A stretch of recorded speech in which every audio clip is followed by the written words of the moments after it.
Жалғастырсақ, елбасының халыққа арналған кезекті жолдауында қазақстандықтардың әл-ауқатының өсуі, табыс пен тұрмыс сапасын арттыру керектігін атап көрсеткен болатын. Жолдау жүктеген міндеттердің жүзеге асырылуы басты назарда.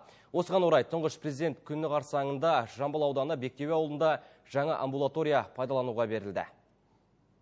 5000-нан астам халық бар Бектөбе ауылы тұрғындары бұған дейін ескі үйдің бір бөлігінде орналасқан амбулаторияда ем алып келген. Аядай жердің таршылығын тартқан қарашағалық көбіне Тараз қаласына ағылатын. Енді міне су жаңа амбулатория ауылдықтар үшін есігін айқара ашты.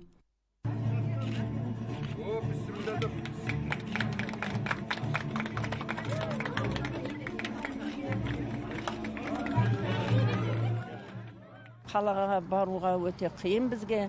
Жасымыз келгенде автобусқа мініп жүргеннен көріп, бізге мынандай жақсы амбулатория ашып беріп жатыр.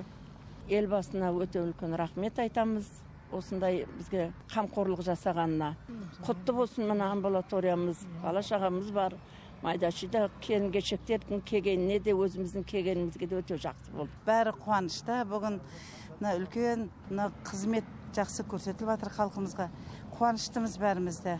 Алла өмір берсін елбасымызға. Халқымызда тыныштық болсын. Осындай жақсы күндеріміз көбейе берсін.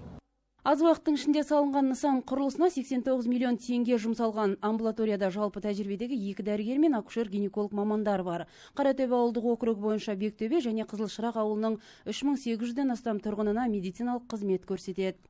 Бұл жерде акушерлік, жүкті әйелдерді қараймыз, жас балаларды өзіміз тәжірибелік дәрігер, жалпы тәжірибелік дәрігер болғандықтан жас балалар, үлкен кісілер барлығын қарай береміз. Аптасына бір рет анализ келіп алынып тұрады. Бектөбе халқы өте қуанып жатыр.